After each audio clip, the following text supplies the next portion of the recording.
moving from place to place. Good morning, good morning, morning, good morning, morning.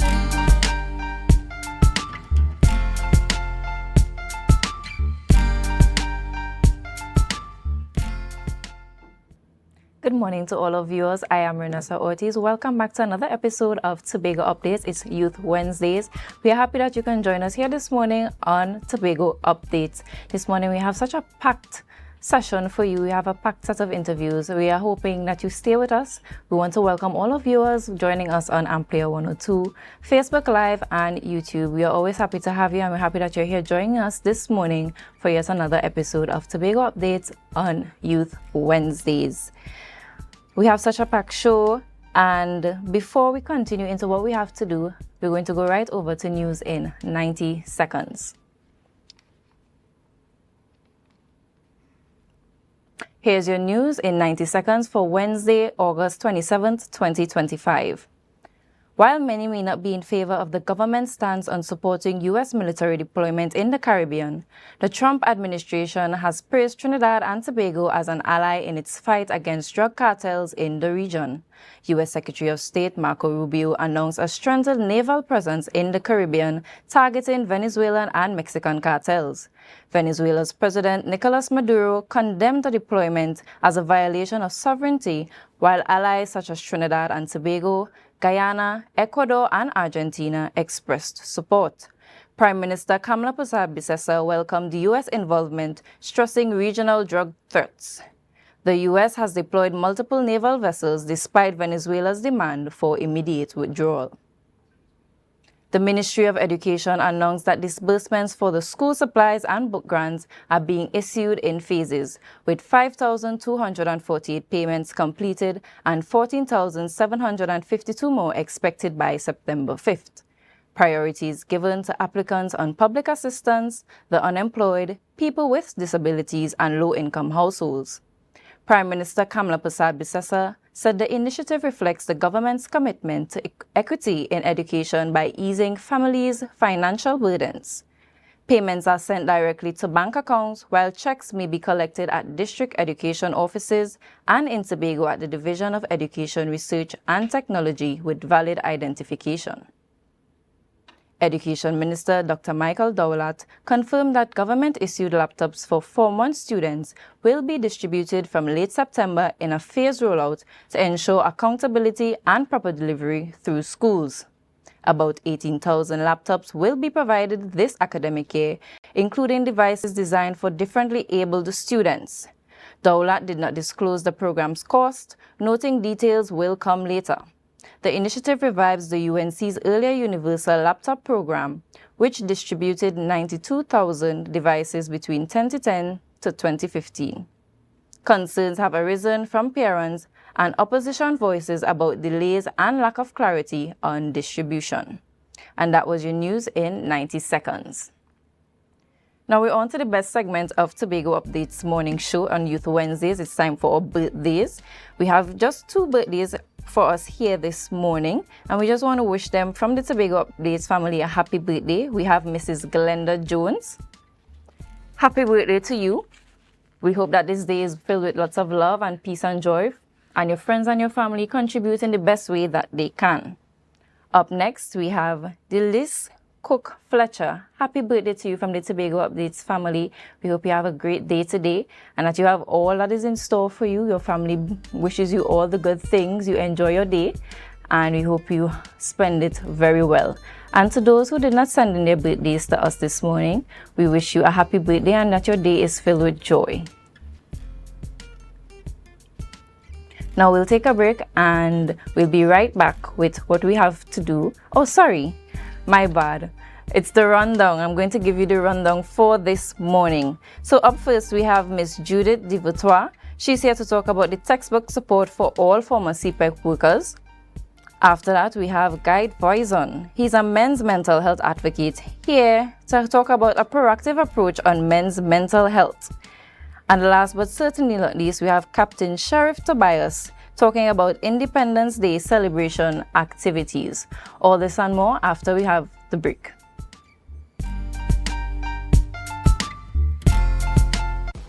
Tobago Updates Television recognizes women in business. Every Thursday morning on The Morning Show, we engage with women-owned and operated businesses from right here in Tobago. We'll discover these women, their businesses, what inspired their business, their highs and their lows, and their encouragement to you. Join me, your host, Adana Kambi, this and every Thursday on The Morning Show from 7:40 a.m. as we celebrate and encourage women in business. Are you in a dispute with a registered investment service provider of the TTSEC? Or maybe you're the victim of an investment scam? You can lodge a complaint or submit an anonymous tip to the Trinidad and Tobago Securities and Exchange Commission. Download our Investor Protection app or go to ttsec.org.tt to access our complaint form or submit an anonymous tip. Write a clear summary of your complaint. Submit copies of supporting documents along with the originals for verification. Provide a copy of the feedback received from the entity regarding your complaint. All investor complaints or scam reports submitted by the public are acknowledged and reviewed by the TTSEC. Investigations are pursued based on the outcome of the review. Trinidad and Tobago Securities and Exchange Commission, protecting the interests of investors and the public. You invest, we protect. Everyone benefits.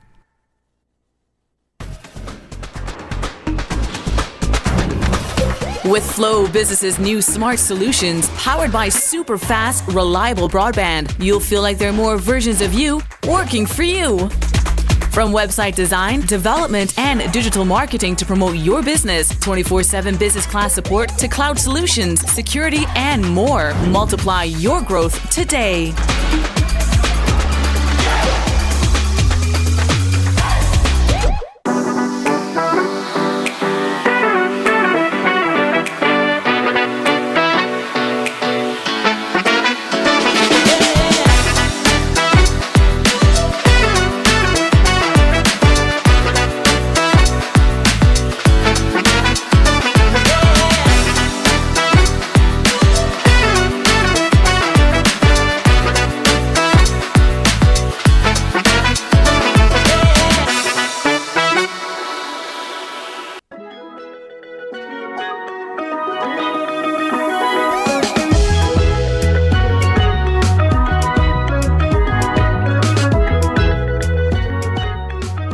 Shot with Junior K. Always with the introductions, as you see. And of course, we're on television. Big up to my boy Saki. We just complete. I saw that. So we didn't have a choice. We had to go in. Good. So, Carnival. I say, warn them. Hey, I get to know. Baba boy, Doran. Me God, we are the last man. Alright, you got a drink, bro? Drinking liars. Enjoy. Take your shot on YouTube. Like, subscribe, and share.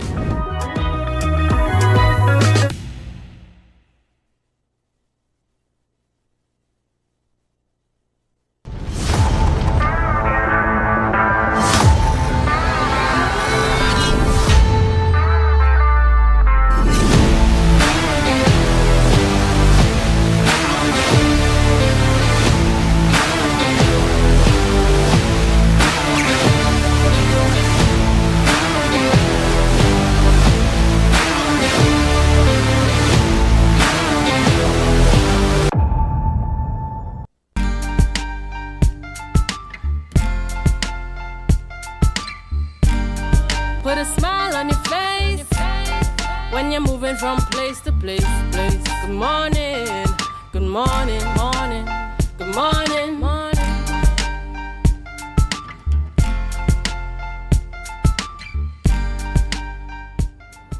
Welcome back to Tobago Updates. It's Youth Wednesdays, and we are here with Judith De Verteuil.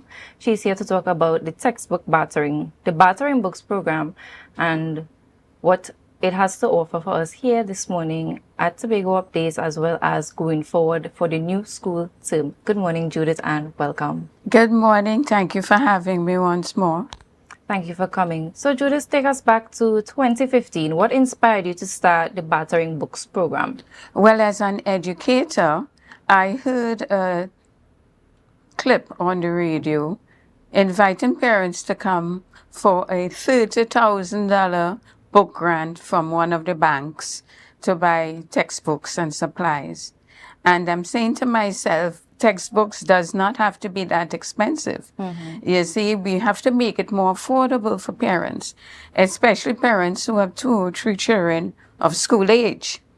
And so I started, after consultation and parents saw the textbook rental program so that parents can access books in Trinidad, and I started in 2016 in Tobago. Now, Judith, the Ministry of Education recently confirmed there will be no changes to the approved textbook list for 2025-2026. How does that decision impact the families you hope to help out for the new school term? Well, that declaration, that press release from the Ministry of Education is a plus. Simply because over the years, you would keep seeing every year or every other year, new and revised, and up goes the price. And when you check the book, it's basically the same book, to just shuffle around some pages, change some chapters, change the front cover. Basically the same book. So really and truly, it was a bit impetuous of the ministry to actually put out a press release so that the textbooks will remain as is as of last year. So anybody printing new books this year will not be, or should not be, I should say, on the book list. Okay, awesome. Now, earlier this year, we saw a bunch of CPEP workers being sent home. And I know that this morning you're here to specifically speak about that impact on the young people who are from these homes who would have been provided for by their families who work in CPEP. How are you rolling out this program for the persons impacted by that? Yes, indeed. As a matter of fact, over the years, we've been building capacity. And we service approximately 400 parents both in Tobago and in Trinidad. And since this announcement with all these people going on the breadline, as it were, a number of them started accessing the program 2 weeks now. And when I heard them lament that most of their membership are anxious that school will be reopening soon and they do not have the wherewithal to get the textbooks, we took a decision at the board level to open up the program to any former CPEP, URP, or forestry division worker that is in need of textbooks. As a matter of fact, anybody who is unemployed, they do not have to pay the membership fee. It is waived. You just pay towards the rental. And even in some instances, we have to waive the rental as well, because we understand what's happening with that family.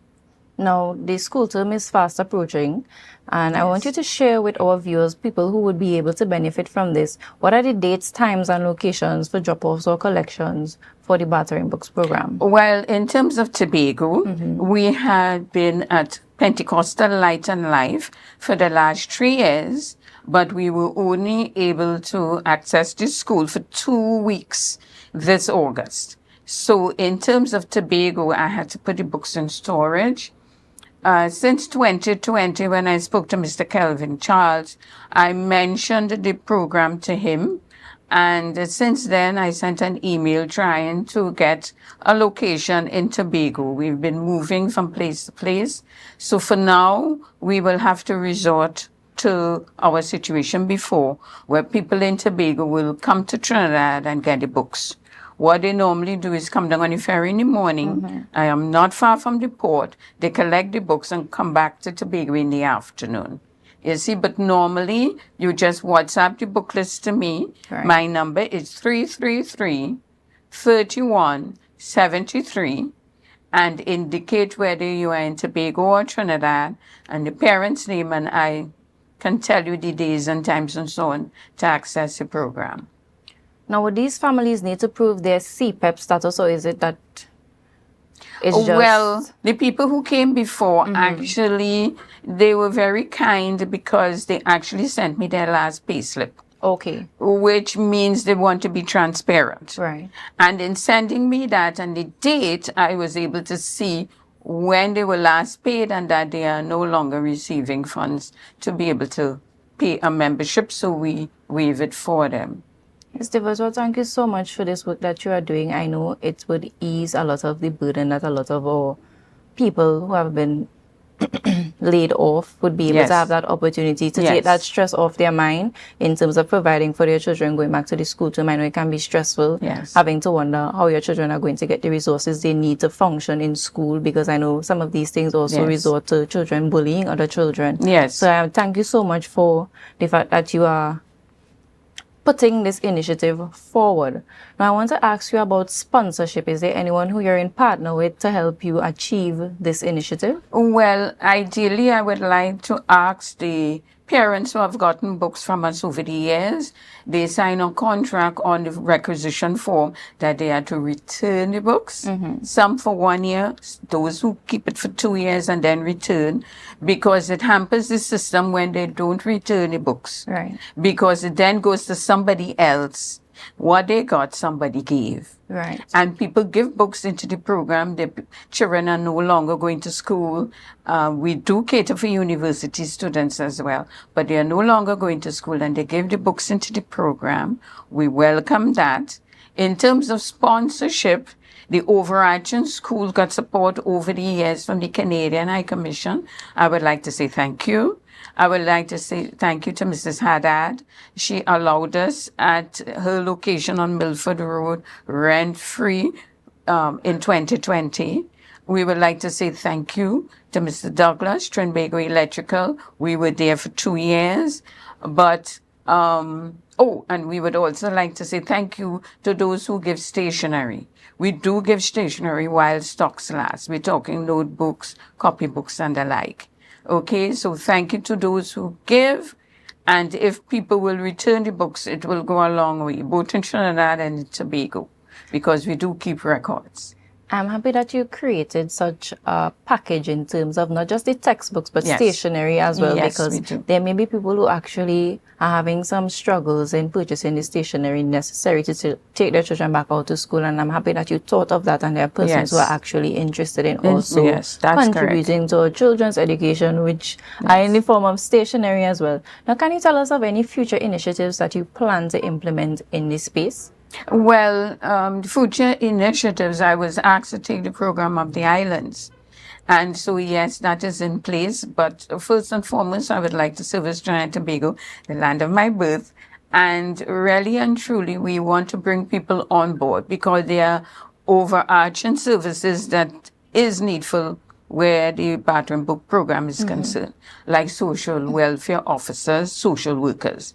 People come to me all the time, and based on their needs, they need to be referred to such agencies. It's not just a matter of giving a handout and you don't know what's happening with them otherwise. You see, it's a holistic approach to education. In order to achieve the 4 components of education, you have to look at the family dynamics and their environment. And so I've always made a call that social workers, social welfare officers, as a matter of fact, we are registered as an NGO with community development, social development, and the Attorney General's office. And we need these people to come on board to offer services to these parents. And I agree with you, because how a child performs in school is totally dependent on the background and what is going on. Now, Ms. De Verteuil, we want to thank you so much for coming on to Tobago Updates this morning to share about your Battering Books program and the aid you are rendering to CPEP workers who have been let off, and to give their children that fighting chance in the upcoming school term. Yes, indeed. And thank you so much for having me once more. It was a pleasure. To our viewers, remember to share the live, share the live, share the live.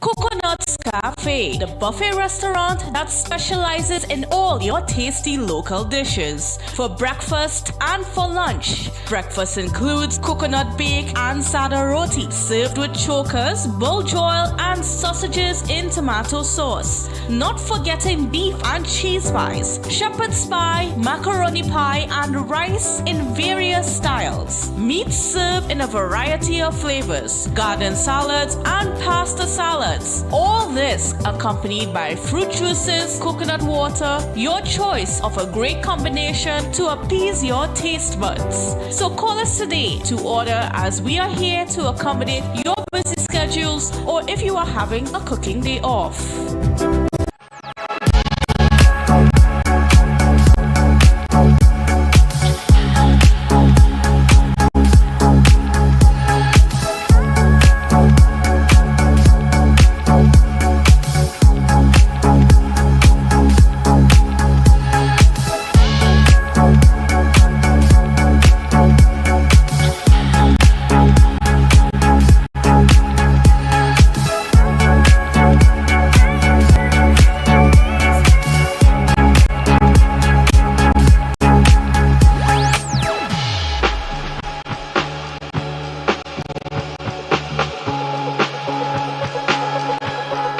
I send in a big dirty bun for you. Better than them. And I have a big dirty bun for you. So you better Doran. Come up on me, say Doran. Good morning, Bacchanal. How do you do? It's very critical. Talk to you, but it's a long road I'm going down.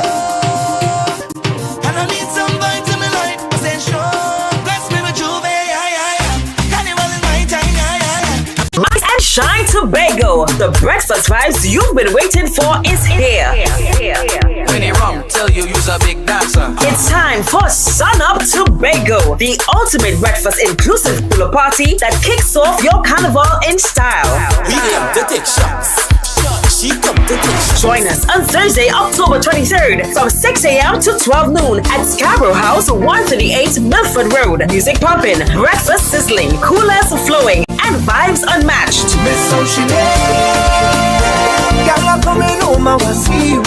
This is where sun, sea, soca, and celebration collides. Get your early bird tickets now at Pablo Supermarkets, Barcode, Lost Restaurant and Lounge, Signature Cuts, IslandEtickets.com, and committee members. Don't miss the event where Tobago Carnival truly begins. Sun Up Tobago. Come for the breakfast, stay for the vibe.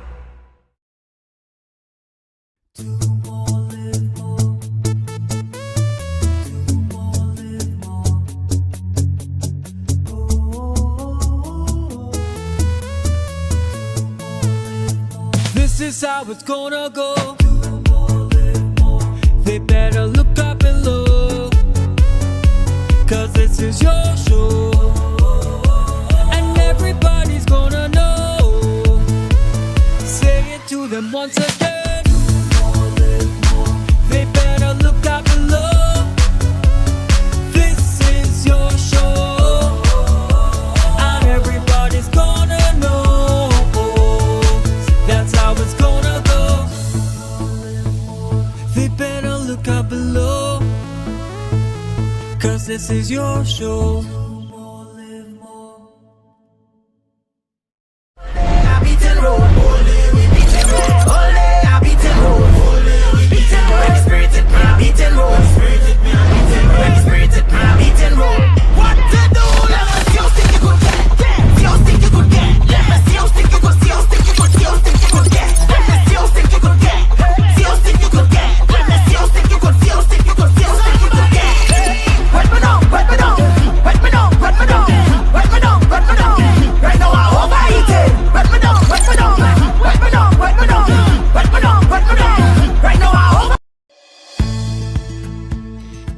TNTech is pleased to advise that its Roxborough Service Center has reopened. Starting Monday, 10th March, customers can once more visit the Roxborough Administrative Building to pay TNTech bills, request new connections, and more. TNTech, powering the nation into the next generation.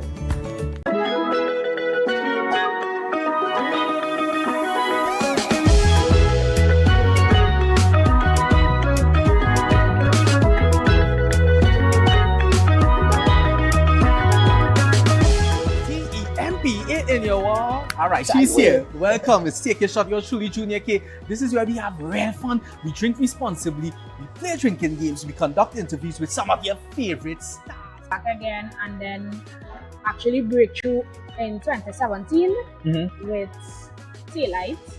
Remind us of it. Put on your taillights, reverse and back.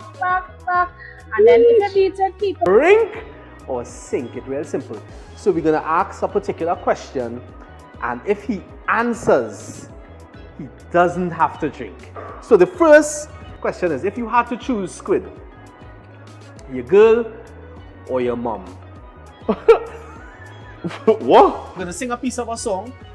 I am not a singer. All you know that by now. You can't sing, right?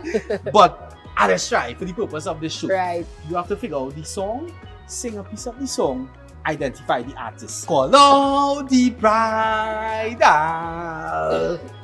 That's the one, know that one, eh? So call out the bridal party. We gonna make all the residents happy. Bartender make it snappy. For the good and the king like Poppy. And it is like...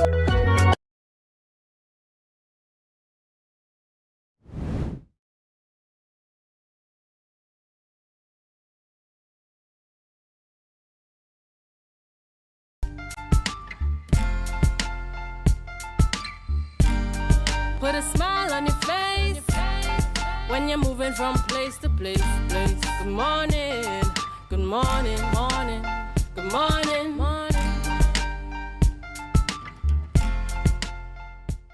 Welcome back to Tobago Updates. It's Youth Wednesdays, and we are here with Captain Sheriff Tobias. He's no stranger to the Tobago Updates family and to you, all viewers.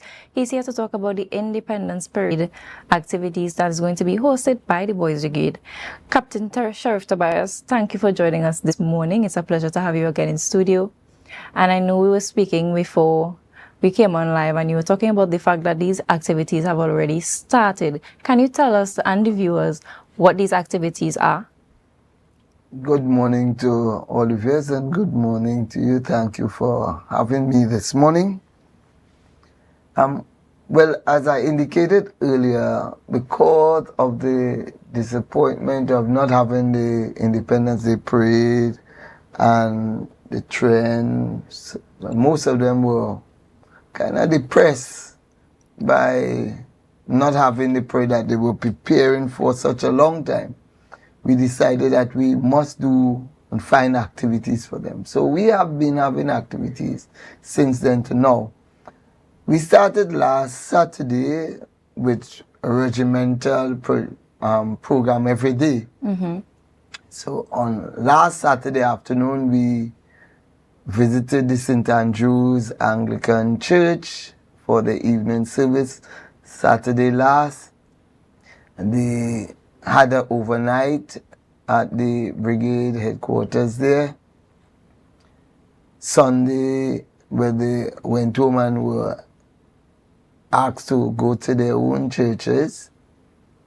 Monday, we had a cleanup of the environment where the headquarters is. We are trying to beautify that area.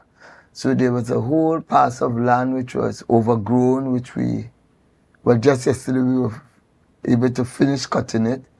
We have some plants to put in, some flowers, and we're going to be doing that whole area from where the old Methodist school is, right up to where Corpus Credit Union is. We're going to be doing that whole area. Cutting and cleaning and so on. We're going to be doing some power washing and so on of the walls there. And of course, we'll beautify the area. Tuesday, we had, that was yesterday, we had a session at the mall where you go to Pizza Boys and eat all you can. The train enjoyed that anyhow. And that was... Then they came back to the headquarters where we continued doing the cleaning and preparing the compound. Wednesday at 4 to 6 we'll have games, old-time games, so you know that thing like moral and all of them kind of things. Yes, right, we're going to be doing that.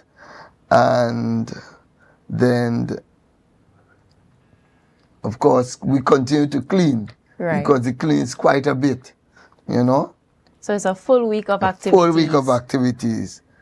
On Thursday, we'll have practice where we continue to practice regardless what. We continue to practice. The band members will be practicing. Friday,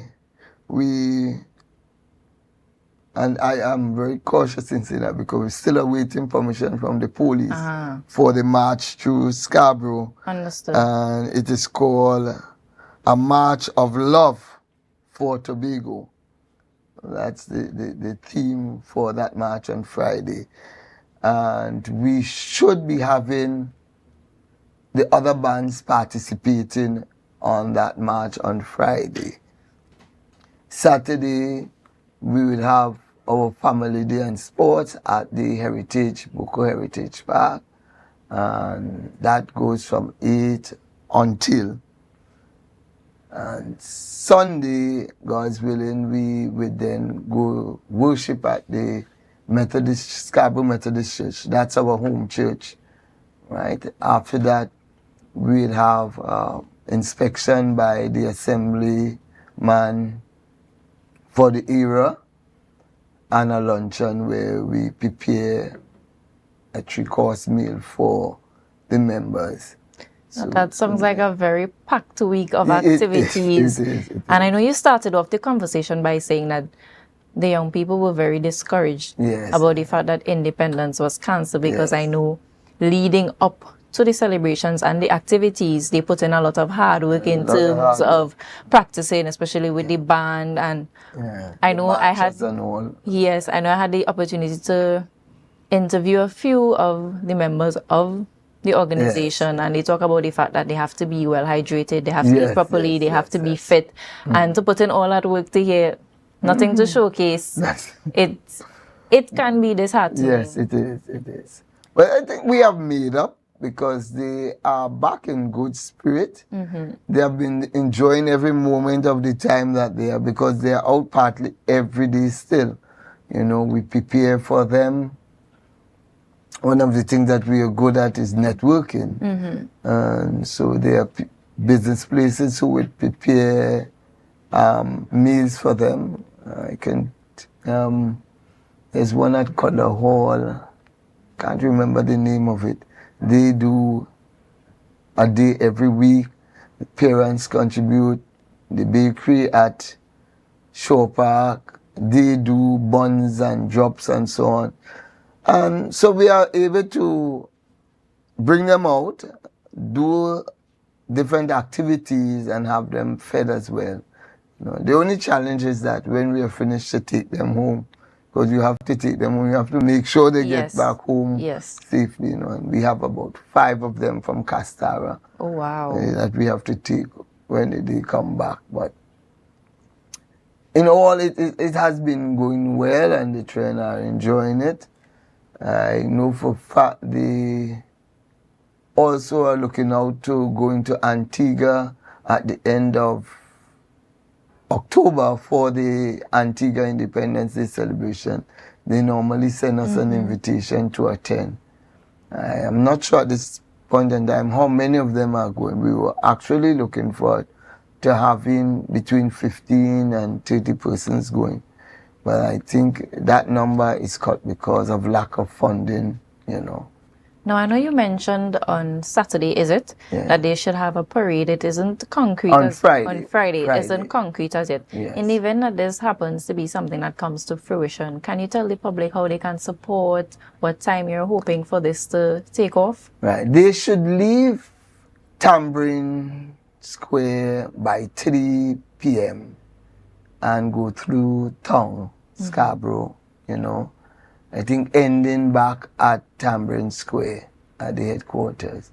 So it's for people to come out and see actually, you know, what we have been doing over the past months.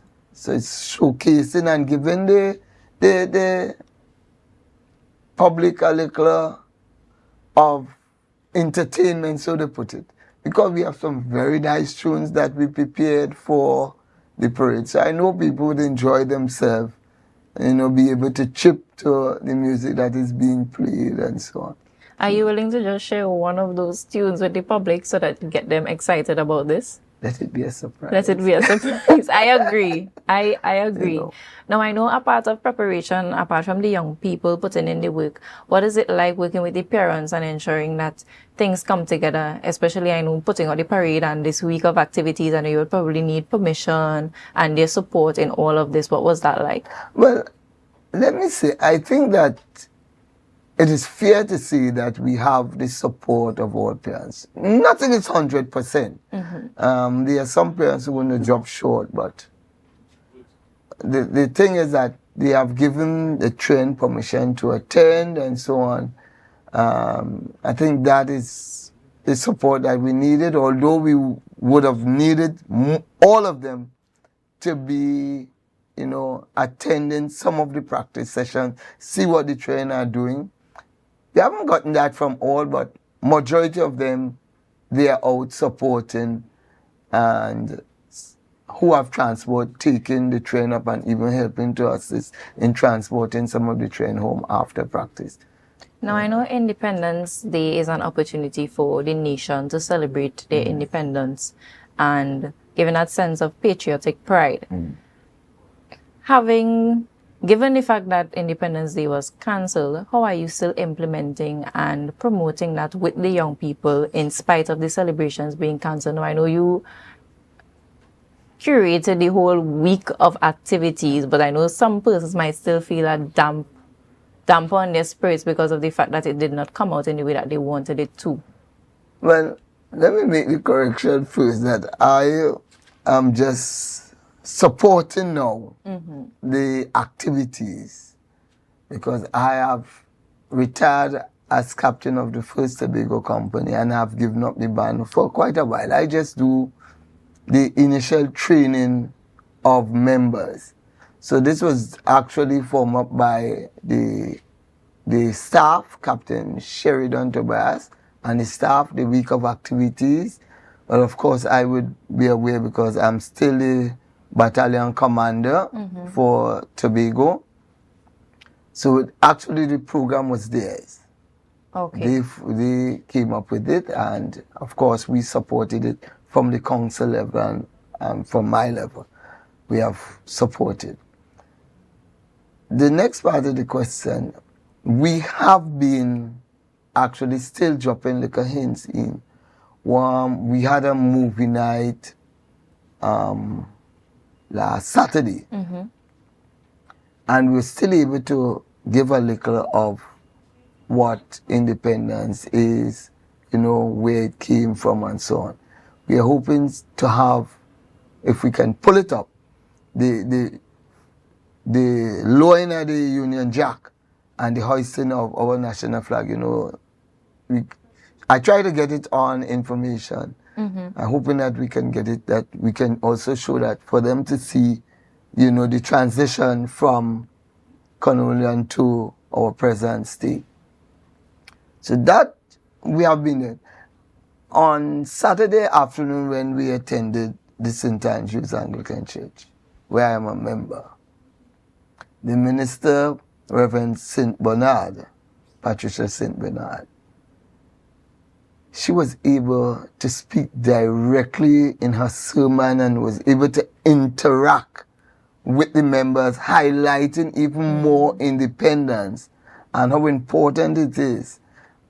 And she was able to link it with God's, love for us and the freedom that it has with the responsibility that comes with it. So it's not that we just came our independence and we're free to do what we want, but there's a responsibility that goes with obtaining our independence and how we live. So I'm happy that she was able to share that with the young people as well, because that is very important. She actually turned her sermon around and dealt with the young people. Now, Captain Sheriff Tobago, We thank you so much for joining us this morning to share with us the independence activities that the Boys Brigade will be hosting. I'm happy that the company and team saw the importance of ensuring that our young people are still a part of the independence celebration in spite of what is going on in the country. And we want to thank you so much for coming here. And to our viewers, we want you to share the live, share the live. We'll be right back up next with a men's mental health advocate.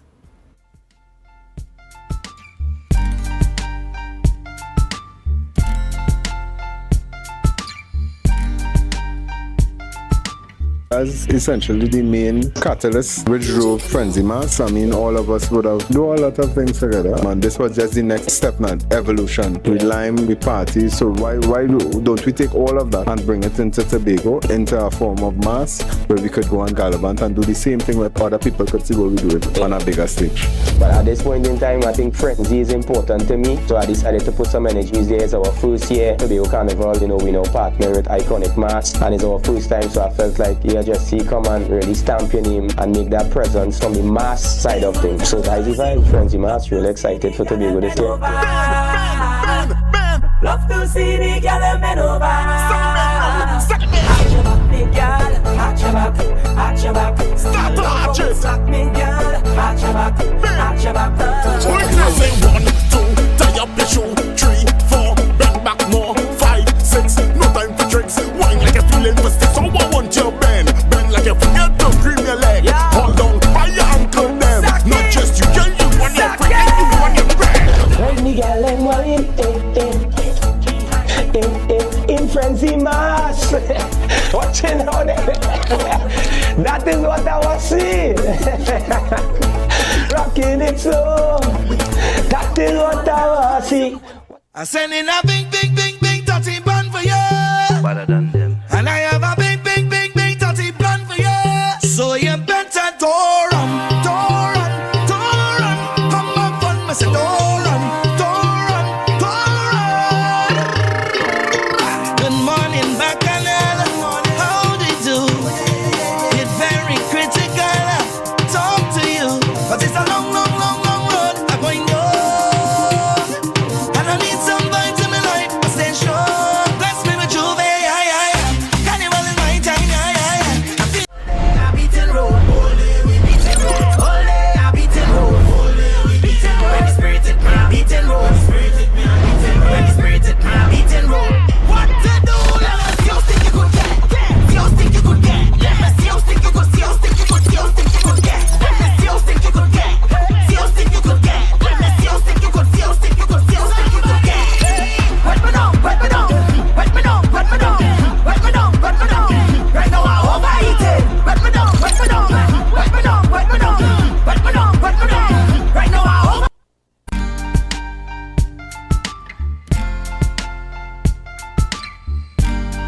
Put a smile on your face when you're moving from place to place. Good morning, good morning, morning, good morning, morning.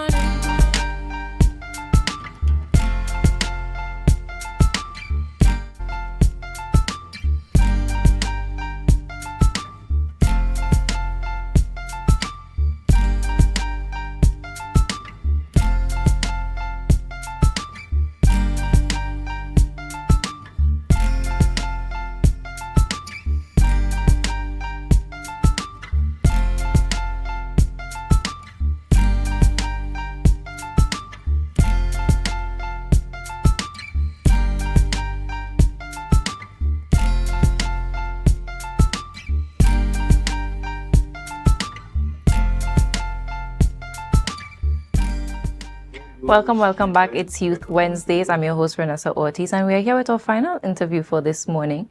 We have a men's mental health advocate, given the current situations that are in this space in Trinidad and Tobago. We are seeing a lot of male suicides. Men are struggling silently, and we are here this morning to bring on someone who can shed some light, who can give some tips and tricks about what it's like into the male's mind. This morning we have here with us Garth Voisin. He is the founder of the Dear Men Project. He's here to talk to us, and he's joining us virtually. Good morning and welcome, Garth. Are you hearing me, Garth? I'm not hearing you.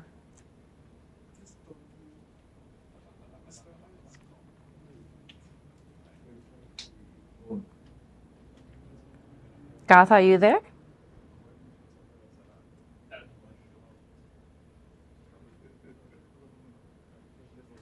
Now, Garth has hosted a bunch of men's mental health workshops in Trinidad where he's focusing on the male mental health, ensuring that our men have the tools that are necessary to thrive in this space.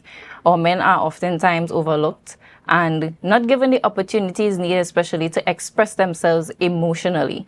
And he's here this morning to talk about a proactive approach on men's mental health. Good morning, Garth. Are you here with us?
Put a smile on your face when you're moving from place to place. Good morning, good morning, morning, good morning, morning.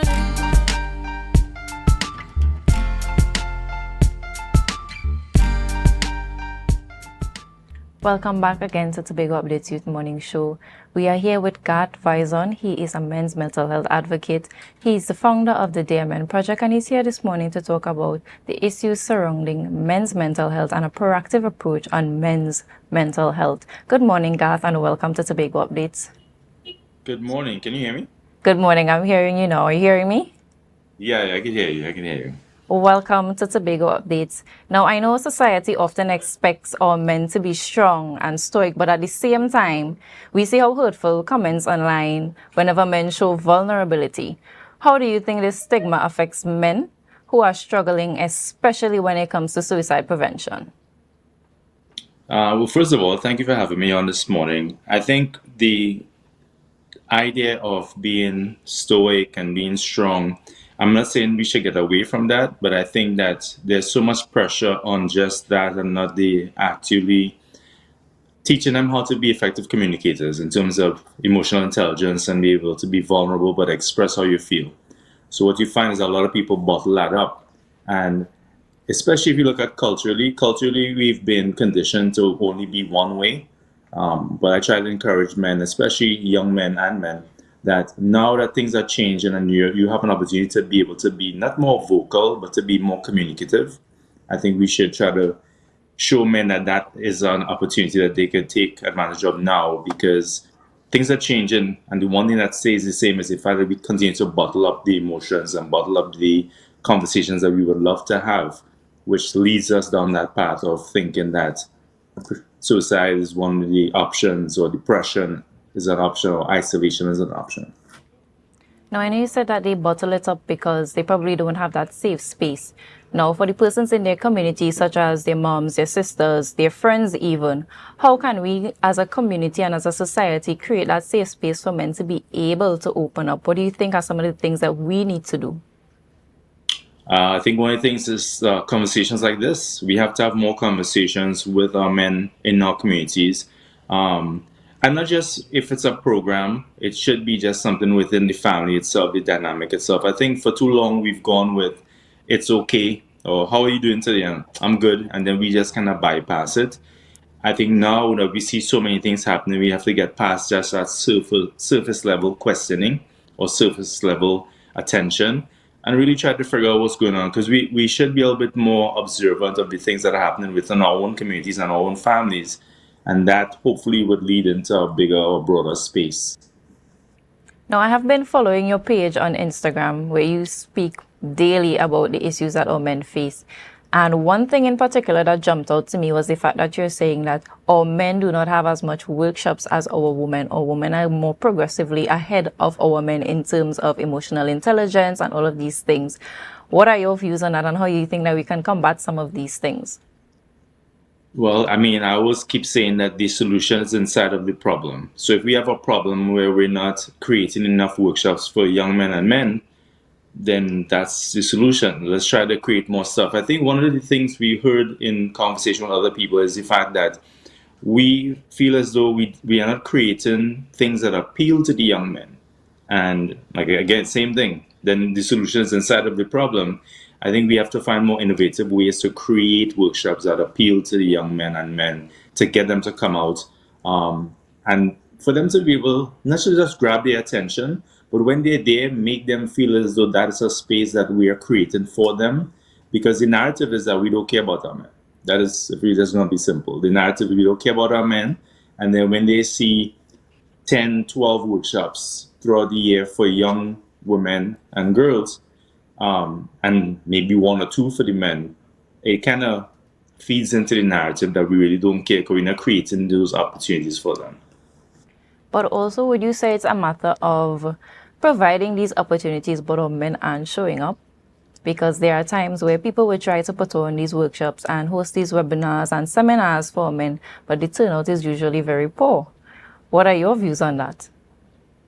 I think you're 110% correct. I think they do not turn out, and this is why most of my conversations with men are like, hey, we can't complain about things and not show up to the things that we create. However, we have to also keep in mind that this has been centuries of the same thing. So if we create a workshop and 5 men show up, let's have the workshop, because after a while it's going to build. You see, we have this idea of instant gratification where we create a workshop, 5 people show up, we're like, all right, cool, we'll scrap that. But the same way that we have conditioned them over years to be a certain type of way, this is a reconditioning. And we have to start from scratch and build a small workshop, and hopefully we'll build and build. And one of the things that you see in Trinidad and Tobago is the lack of consistency, and which leads to the lack of commitment. So we can't just have a one-off workshop and be like, all right, 2 men showed up, next month I wouldn't have it again. You have to keep going, because this has been conditioning them for such a long time that it might be strange if they see a workshop for men and be like, you have no workshop for men? That's kind of weird.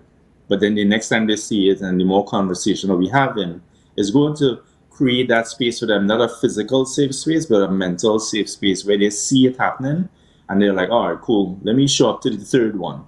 But if we don't get to the 3rd one, they're not going to show up. And I'm happy that you mentioned the whole concept of consistency.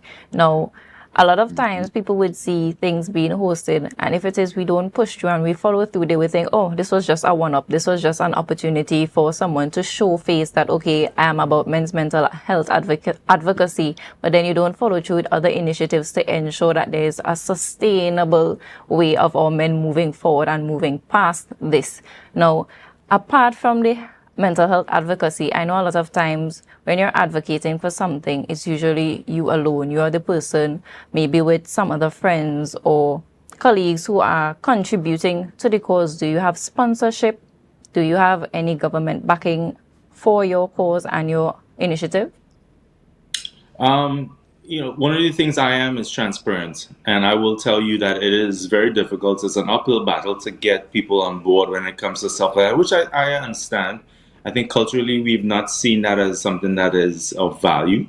And again, being transparent, it does feel like a small unit show, in terms of not a one-man show. It's not just me, but the raising awareness is something that over time people will get more aware of it. The fact that we have this conversation now is key to the fact that it has been a consistent effort to raise awareness for men and boys in terms of mental health as well as physical health. When you go into the conversation, that's the piece that we're missing. That's the little gap that we have between there, because I have talked about this in terms of decision makers.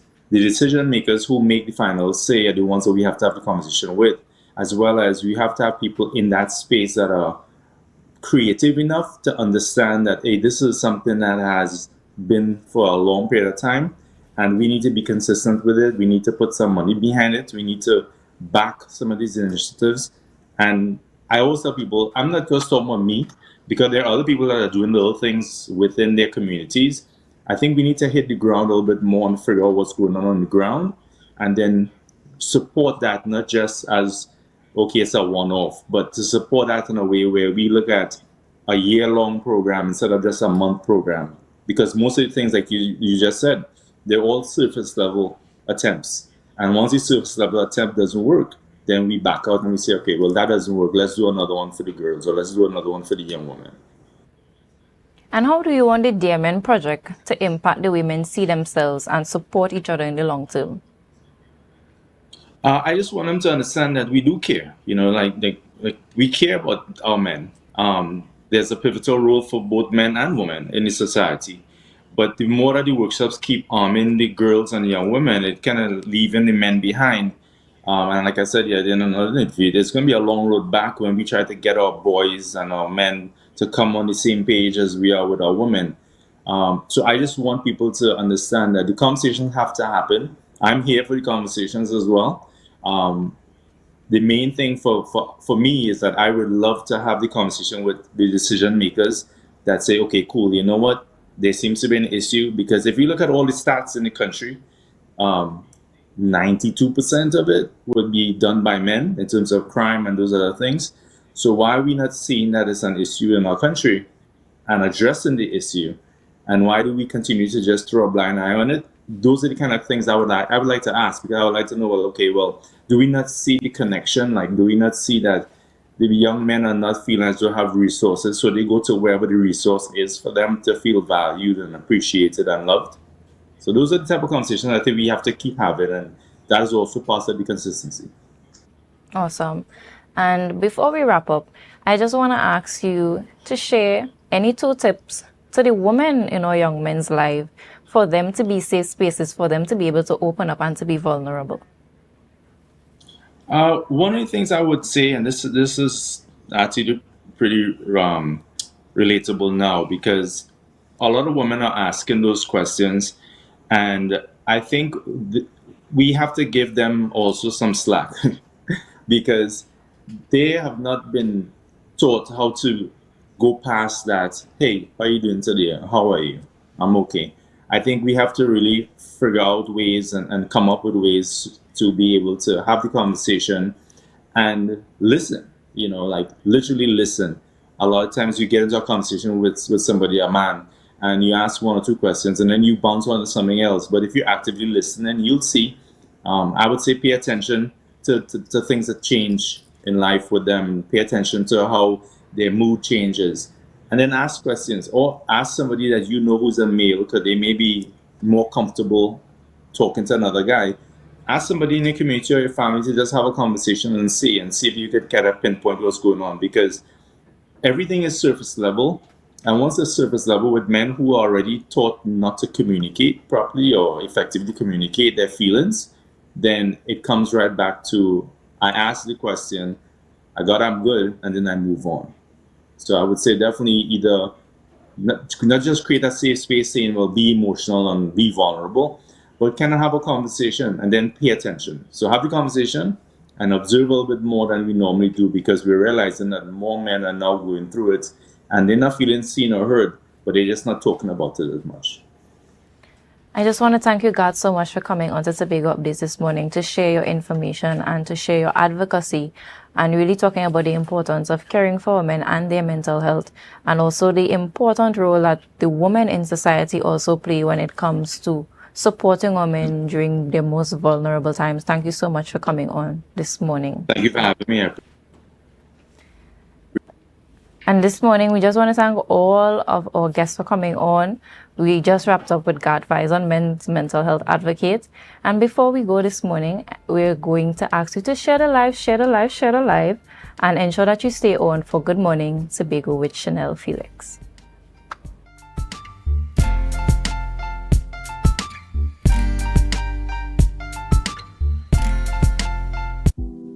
Hair goals, we've got them. At S&R Hair Fantasy, we provide a wide variety of quality hair, the latest hair accessories, adult toys, skin lightening products, female underwear, and much more under one roof. Check us out on Shelbourne Street in Plymouth or call us at 317-0808. We're open Monday through Saturday, 10 a.m. to 6 p.m. S&R Hair Fantasy, for queens who know exactly what they want.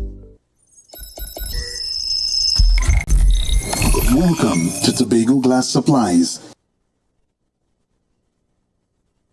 where innovation meets excellence and service reigns supreme. Well, I want a proper window for me house, yeah? I want no shake thing in my place. Our commitment is simple: to provide high-quality, innovative aluminum, vinyl, and glass solutions for both commercial and residential spaces. We get one wall on the side and we get one hole. You can put a window there, invent something, a window for put there. At TGSL, we don't just meet needs, we exceed expectations. Our range includes the finest aluminum cladding options, setting new standards in durability and style. Well, me need ya. Me don't know who I'm talking to, but I am the truth.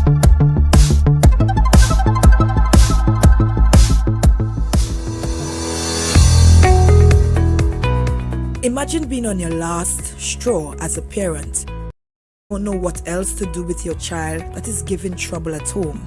Well, the Probation Services Unit of the Division of Health, Wellness and Social Protection hosted a 4-day program titled Thinking for Change, which was geared to help improve the change behaviors by encouraging and inspiring these kids that they can do it, to keep going, to always believe in themselves, that they are enough and they are more than capable. We are guiding you today that once you change your thoughts, you can change your game. And essentially, that's what Thinking for a Change focuses upon. This program isn't just some boring lecture about being good. It is a powerful, real-world system that teaches you to take charge of your own life by changing the way that you think. And here's the deal. Your thoughts shape your actions. A parent shared how thankful she was about having a program like this. I'm very grateful for the program and for all the parents who are going through the same thing. Although you might feel it's you alone. It's a lot of us. It have some of them who are willing to come forward, right? And I would encourage parents to don't give up on their children and stick with their children, support them 100%, right? And since the program, me and my daughter get very close. We wasn't agreeing. You can't tell me nothing bad about my daughter now. I love she very much. And these participants vowed to listen to their parents going forward. I did enjoy it. It also helped me change the way of how I think in like certain circumstances and attitude towards parents, teachers, anybody like older than me and thing, yeah. What I gained from this program is not some misunderstood situations, and so in every situation, like, okay, somebody comes to me aggressive, not to just give back aggressive. Learn and identify the feelings of the person and them kind of thing there, and I learned how two kind of situations. It have an in-your-face situation and it have a time to think problem. And you had to learn to identify the problem to find a solution. Yes, I ain't gonna tell you don't live your best life. Live your best life, but do it with the permission of your parents or guardian and just respect.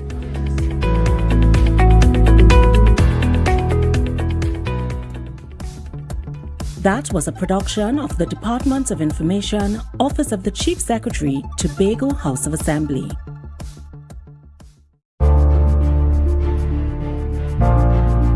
You're viewing Tobago Updates Television, your exclusive gateway to Tobago, broadcasting the beauty of this island paradise to the world.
To Good Morning Tobago right here on Tobago Updates. I am your host, Chanel Felix.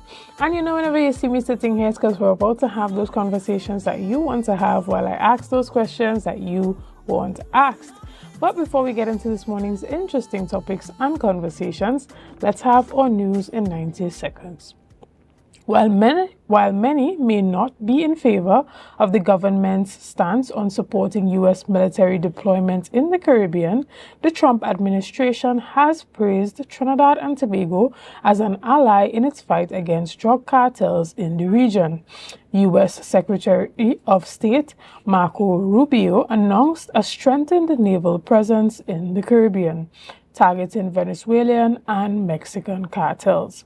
Venezuela's president, Nicolas Maduro, condemned the deployment as a violation of sovereignty, while allies such as Trinidad and Tobago, Guyana, Ecuador, and Argentina expressed support. Prime Minister Kamala Persad-Bissessar welcomed the U.S. involvement, stressing regional drug threats.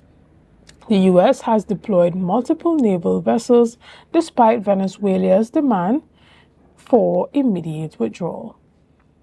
Additionally, the Ministry of Education announced that disbursement of the school supplies and book grant are being issued in phases, with 5,248 payments completed and 14,752 more expected by September 5th. Priority is given to applicants on public assistance, the unemployed, persons with disabilities, and applicants with low-income households. Prime Minister Kamala Persad-Bissessar said the initiative reflects the government's commitment to equity in education by easing families' financial burdens. Payments are sent directly to bank accounts, while checks may be collected at district educational offices and in Tobago at the Division of Education, Research and Technology with valid identification. And finally, Education Minister Michael Dowlatt confirmed that government-issued laptops for Form 1 students will be distributed from late September in a phased rollout to ensure accountability and transparency.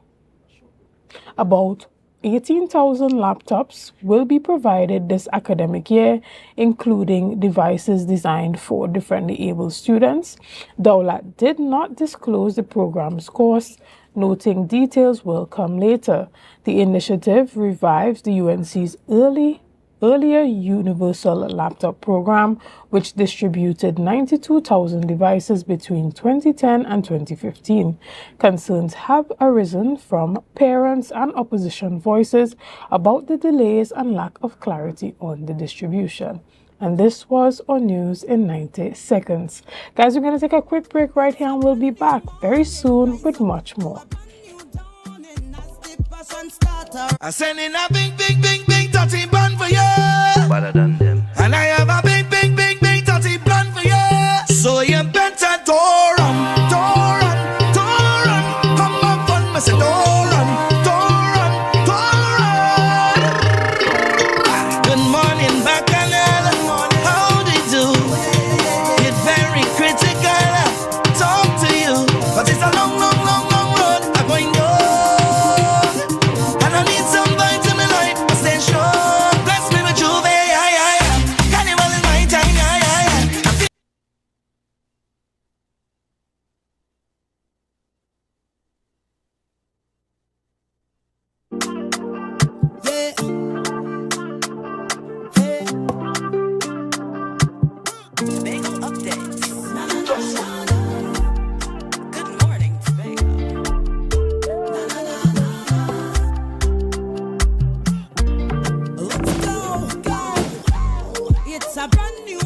And welcome back to Good Morning Tobago right here on Tobago Updates. Guys, this morning we continue our conversations by chatting virtually with Dr. Denise Tsoiafatt-Angus, and we have a number of things that we'll be discussing this morning, but we'll start off with her opinions on this present administration at the central government's first 100 days in office. We're going to get some opinions from her as the political leader of the IDA and former assemblyman. Good morning, Dr. Angus, and welcome. Good morning, Chanel. Good morning to the people of Tobago and wherever you're listening from. Excellent. It's always a pleasure to sit and chat with you, even though we are constrained to chatting virtually this morning. As I said in my intro, there's a lot for us to touch on this morning. Hopefully time permits us. But first of all, we start off with some of your views on this government's first 100 days. It has been a bitter pill to swallow. I always believe in giving people the opportunity to, show themselves, express themselves. And this government started out in a way that was quite disappointing and frustrating. I think to the point of the recent decision by the Prime Minister, I think that was the straw that should break any camel's back, especially Tobagonians, because we are being dragged into something that does not benefit us, and we may get, the shortest end of the stick in all of this, and, we have to speak up. We have to speak up. We're not hearing our leaders, whether it is the minority leader or the chief secretary. We're not hearing our leaders pronounce on what Tobago's stance is or should be and how we're going to go forward with this. Because I want to put in there that whilst the Prime Minister speaks about affording Trump facilities to come into Trinidad, remember it is Trinidad and Tobago, and therefore he could very well decide, or she could very well decide, that Tobago should also have a base.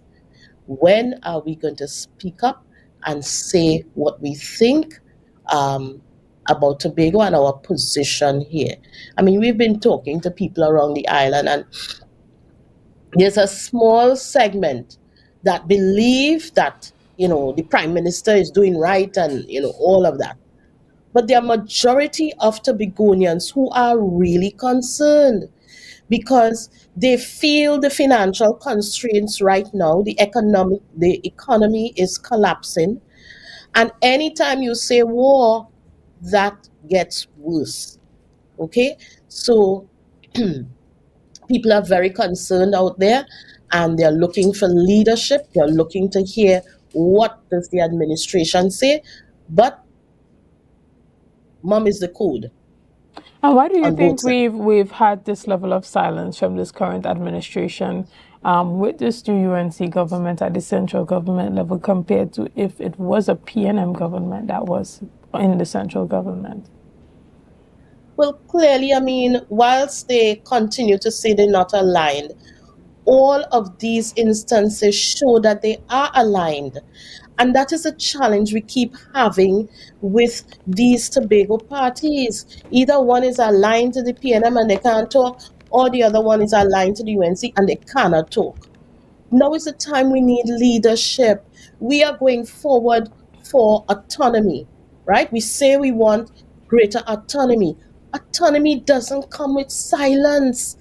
It becomes a slogan. You cannot say, okay, when we get autonomy, we are going to speak. This is a practice run. We are being threatened here too, you know.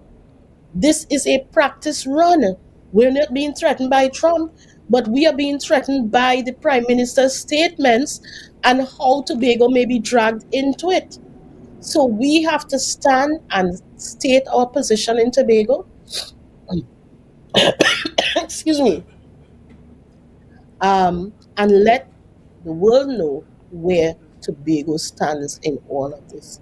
It may very well save us if it comes down to truly a war.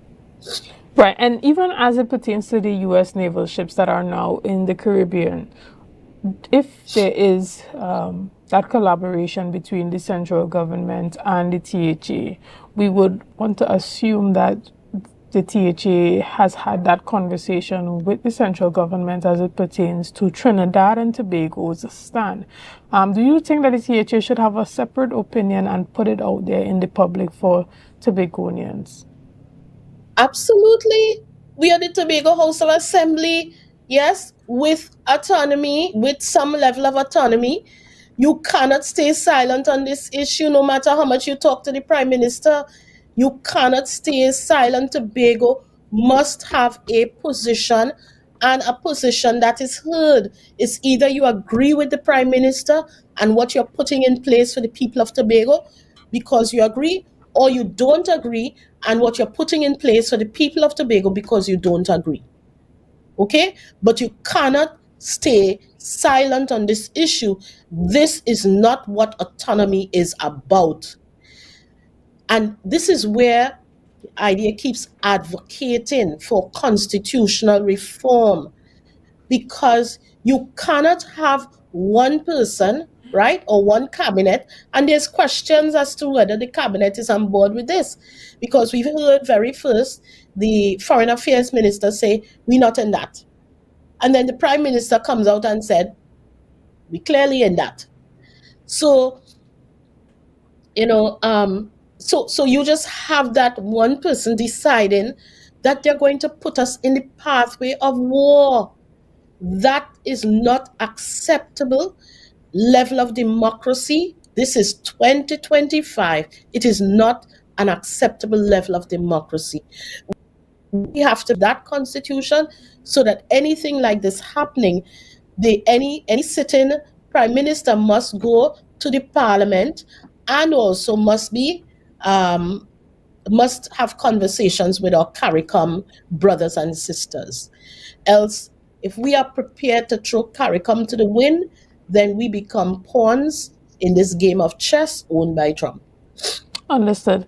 And I'm glad that you touched on the CARICOM situation. We saw a situation where the former Prime Minister, Dr. Keith Rowley, came out recently and gave his opinions on why it is dangerous to side with the United States as opposed to the relationship that has been built with CARICOM over the years. Why is it important, you know, for us in Tobago to understand the type of strength that we get from our connection with CARICOM? Well, you know, you can't stand alone. Nobody stands alone in war. There are international people, you know, superpowers who are deciding where they're going to align their support. And many of them seem to be now aligning with Venezuela. So you cannot just pull yourself away from our Caribbean brothers and sisters. There's way more inside of there, because what you then have is what we call a rules-based order. There is strength in numbers, and therefore when those decisions are made, everybody's prepared to back those decisions. And if you don't have that, then you have bullies that go after the weak. You know, right now, USA does not like the policies of Maduro and Venezuela. So they're going in because they don't like those policies. What happens at a point when they may not like Trinidad and Tobago policies? Then what? Do they then come into our space like they did in Grenada? There are huge implications for all of this, and therefore we should not take it lightly, this separation from our CARICOM borders, from brothers and sisters. And I ask you, who do we trade with? We don't only trade with the US, you know. We trade with our CARICOM brothers and sisters. Is that going to affect the relationship in terms of trade in the aftermath of this, or even in the midst of it? There are many repercussions down the road that we can look at, that, you know, this decision has not really been a good one, and perhaps kind of reckless. Right, and I'm glad that you touched on the support of the U.S., the lack of support of the U.S. government on this Maduro regime, because we've known for a long time that the U.S. has had the stance that they do not recognize Maduro as being, you know, the rightful leader. And there are persons that are saying this drug cartel war, this Mexican and Venezuelan drug cartel war, is just a front for political interference from the U.S., as we've seen in the Middle East and in a number of different territories. Do you agree with this sentiment? Yes, because there is a hypocrisy that is being, you know, pursued, where America told Russia, stay out of Ukraine business, stand down. But yet you are getting involved in Venezuelan business. And we could question why. They say it's for drugs and guns, but we could question if it's also for oil and gas. We could question whether it is for positioning themselves to be the superpower in the region against the other superpowers internationally, the BRICS, you know, and those others. And therefore, it's maybe positioning. You know, what was concerning also is the duplicity of our Prime Minister, because initially she said that she is pulling away from CARICOM and they can decide what they want to do for themselves. She's not even going to consult with them. But if Venezuela attacks Guyana, then is when she would allow the US facilitate them being in Trinidad. But then subsequent to that, we heard that, well, this attack and the support is happening because Venezuela is on drugs and guns and transferring them to Trinidad and Tobago. So which one is it? Are we supporting the administration because of the drugs and guns, or because of Guyana? So there's a lot of, you know, duplicity in the statements, and it is quite cloudy in terms of the real reason. But you know, the real reason doesn't matter. What you're doing is actually affecting the sovereignty of, you know, different countries, and also, you know, the Caribbean. So that is unacceptable, and it is quite ironic that it is in the time of our independence, where we went to independence because we wanted self-determination. We wanted to be able to make decisions for ourselves. We did not want to be pawns in the world. And it is ironic that, you know, we are faced with this now, and we have collapsed our independence into being a pawn for the USA. Right. And, you know, we've seen a situation where recently a number of ministers have been in Tobago, and this administration has praised the current central government, UNC-led administration, for the level of collaboration that we're now seeing with the Tobago House of Assembly. Do you have any thoughts on that? You know, I said it before and I will say it again. The only reason we have not had what they consider to be collaboration, and I'll get back to that collaboration word, in the past is when you have two egotistical persons, one running Tobago, one running Trinidad, and decided that they will not collaborate under any circumstances. And that's a challenge we had. You know, they say what? Fish rotten from the head. And so what we had is the fallout from that relationship. Quite unfortunate, because they were two Tobagonians who could have taken Tobago much further. Instead, what then happened is that the economy took a further nosedive over that period. Okay? We talk about collaboration, but really, is it collaboration, or are we now being subservient? I mean, I see where, you know, secretaries are going to the airport to meet a minister. Really? Is he, you know, like a head of state visiting from another country to come to Tobago? And even then, you've not gone to meet other heads of state at the airport. So why are we, you know, doing that? I mean, I really don't understand that, you know. So I'm left to see what collaboration looks like next few months. Excellent. And, you know, even as we see Tobago House of Assembly election approaching, how is the IDA currently preparing to head into elections?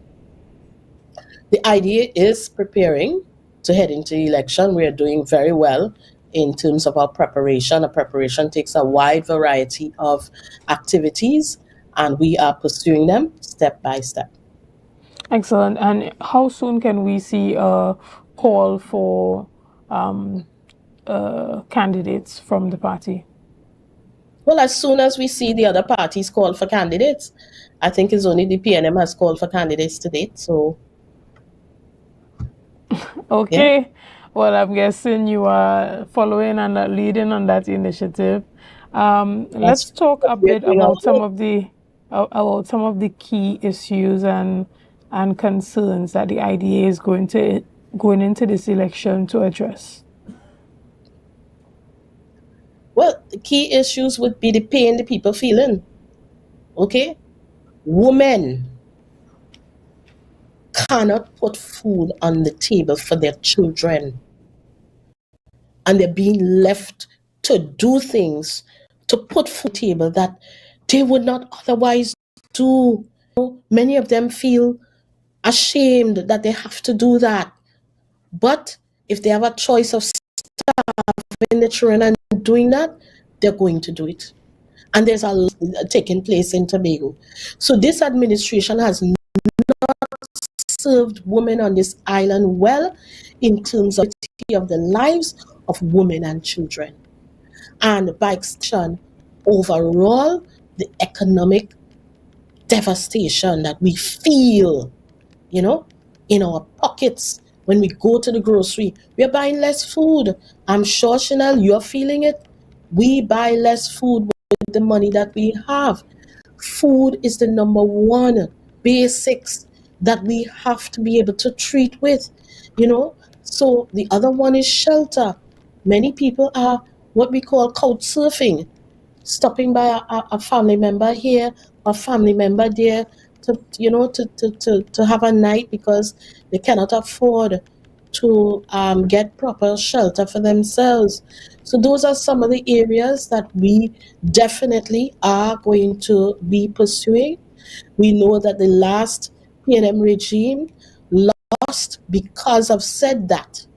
The performance of administration that is measured by the impact to society. Excellent. And, you know, what do you think that the public should be demanding from this administration in the upcoming THA election? Well, the public needs to demand a full, account of what you have done. And don't tell us that you didn't have any money, because you had money. What did you do with it?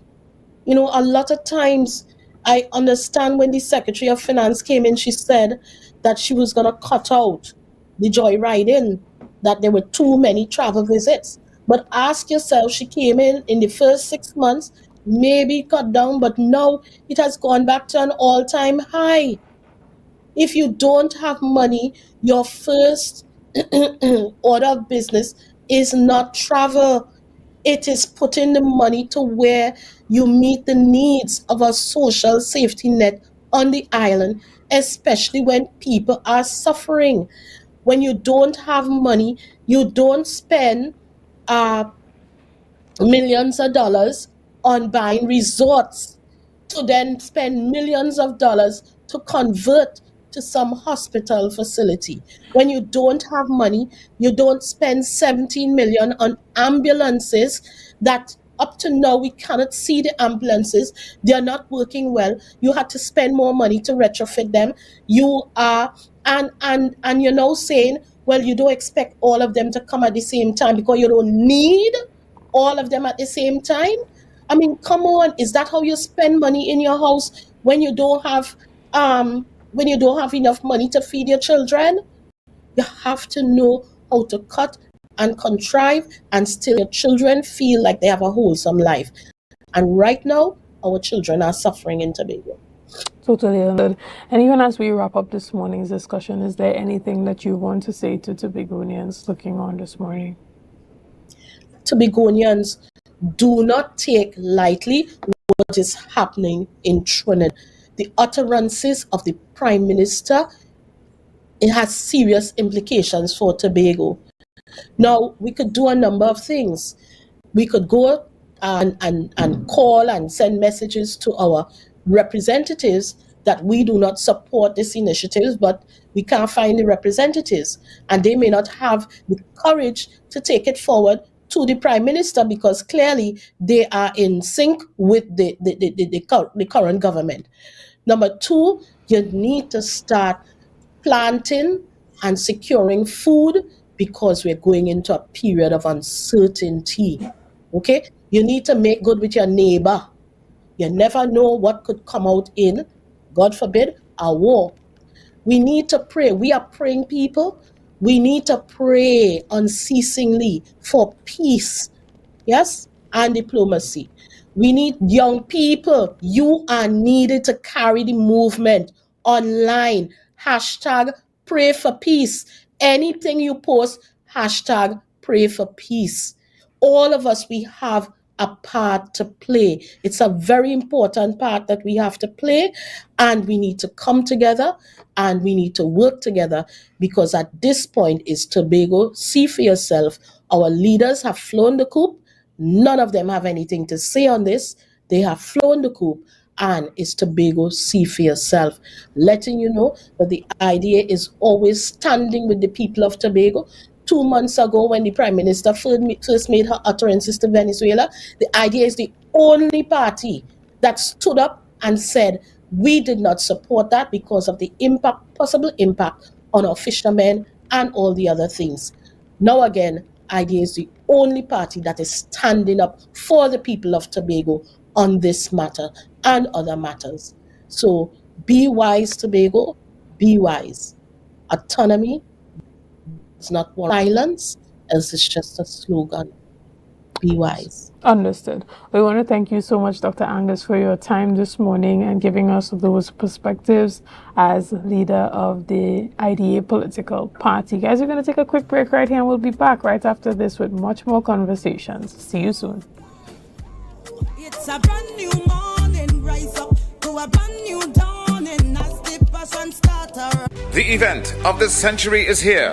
AMPLIA. 100 years of excellence to honor the past and ignite the future. Saturday, September 30th at the Magdalena. The Centennial Gala, hosted by Bishop's High School, Tobago. An all-inclusive evening of entertainment, culinary delights, and timeless vibes. And at midnight, raise your glass as we welcome the next 100 years. Limited early bird tickets, $750. Secure yours at islandetickets.com. An all-white affair. One night, one century, one legacy. Rise and shine, Tobago. The breakfast vibes you've been waiting for is here. When you wrong, tell you you's a big dancer. It's time for Sun Up Tobago, the ultimate breakfast inclusive hula party that kicks off your carnival in style. We come to take shots.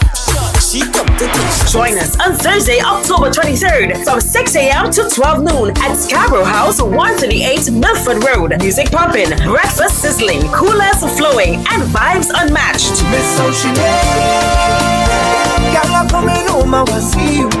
This is where sun, sea, soca, and celebration collides. Get your early bird tickets now at Pablo Supermarkets, Barcode, Lost Restaurant and Launch, Signature Cuts, IslandEtickets.com, and committee members. Don't miss the event where Tobago Carnival truly begins. Sun Up Tobago. Come for the breakfast, stay for the vibe. That's essentially the main catalyst which drove Frenzy Mass. I mean, all of us would have do a lot of things together. And this was just the next step now, evolution. We lime, we party. So why don't we take all of that and bring it into Tobago, into a form of mass where we could go on Gallivant and do the same thing where other people could see what we do it on a bigger stage.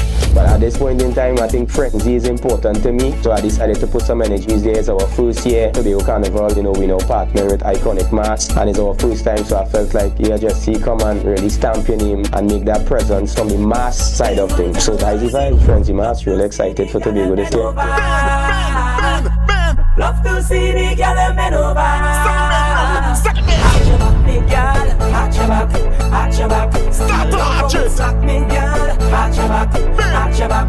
We're closing 1, 2, tie up your shoe. 3, 4, bend back more. 5, 6, no time for tricks. Wine like a feeling for sticks. So I want you bend like a finger to cream your leg. Hold on by your ankle them. Not just you, girl, you want your friend, you want your friend. When the girl and wine in Frenzy Mass. Watching out there.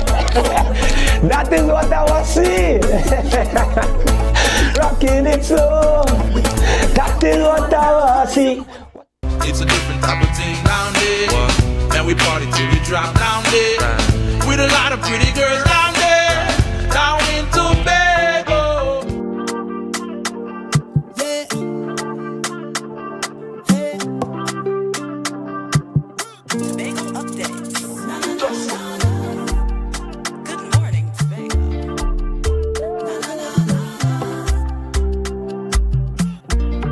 Let's go. It's a brand new morning. Rise up to a brand new dawning as the passion start to rise.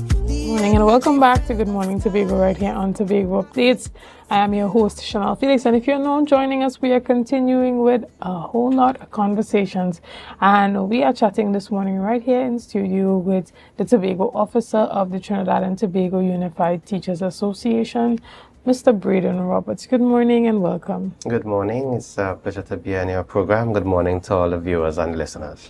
Excellent. Now it's that time again. It's back to school. The students are going back out. Teachers are going back out. Give us a bit of perspective from Tutor on what the beginning of this new academic term looks like. Well, I would trust that the beginning would be one of preparedness. I see that we would have been given an additional week this time around, and I trust that it is used to the best so that we are prepared. Prepared both in terms of the school being prepared and even as teachers, that we are prepared with our schemes and our plan of work. I know that when we meet our children, there's still a diagnostic to do because we don't teach content, we teach children. So we will still need to learn some of our children and tweak some of those plans that we would have had during this period. So I trust that it will be one of preparedness, and we are ready to address some of the things that have been plaguing our school system. Right, and what type of conversations have tutor been having with the government, whether it's the THA or the central government, as it pertains to the inclusion of AI and new technologies into the education system, as we see this government about to roll out the laptops for the first form students, they say at the end of September.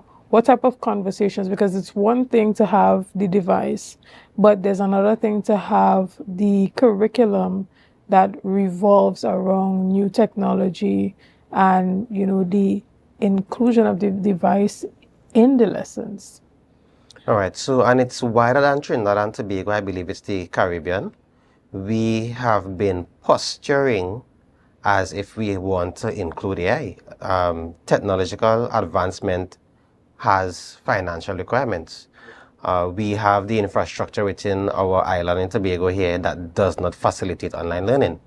A number of our schools do not have the bandwidth to really deal with a number of persons logging onto the internet. We have heard submissions from the service providers that they have increased their bandwidth and increased their coverage, but it's not the reality, where several homes have stable connections and so on. So increasing technology and having AI utilized within that technology has financial requirements, and I have not seen that backing from the government, whether it's the THA or from the ministry. Where the THA is concerned, we would have had some work with a committee where we looked at a draft policy. The ministry is not as collaborative with the association, where they would do their draft policy and send to the union for feedback. Whenever we provide feedback to them, we are not seeing where there's the inclusion of it in any meaningful way. However, we have had the posturing of digitization and using the technology, but there is the financial backing, and we have within this country the notion of no money. So I'm not certain how serious we really are in including technology. Right, and even at that committee level, at the Division of Education that you are part of, what does that inclusion of the technology look like in collaboration with the existing curriculum?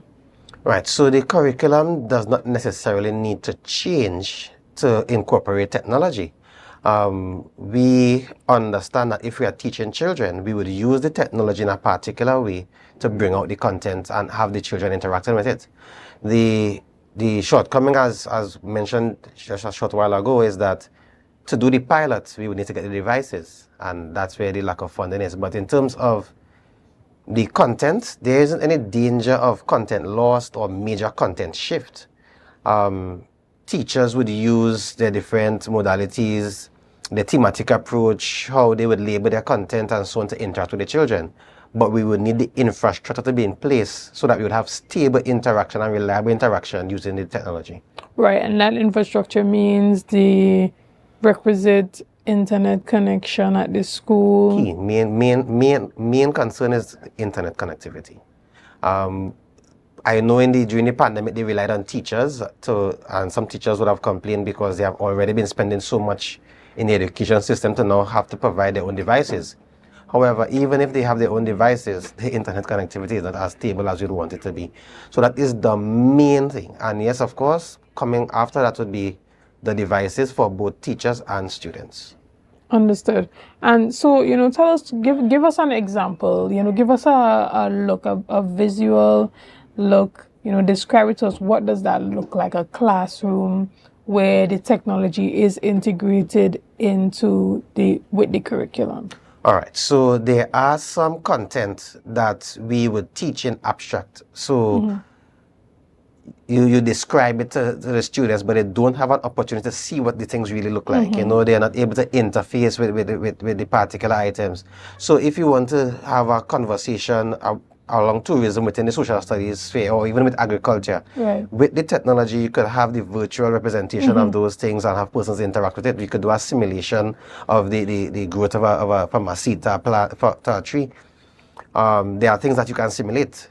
You can have persons practice even with their creative writing and sentence structure using the AI tools and so on, that they can learn structure in a more meaningful way. They will see the differences. You could compare and contrast.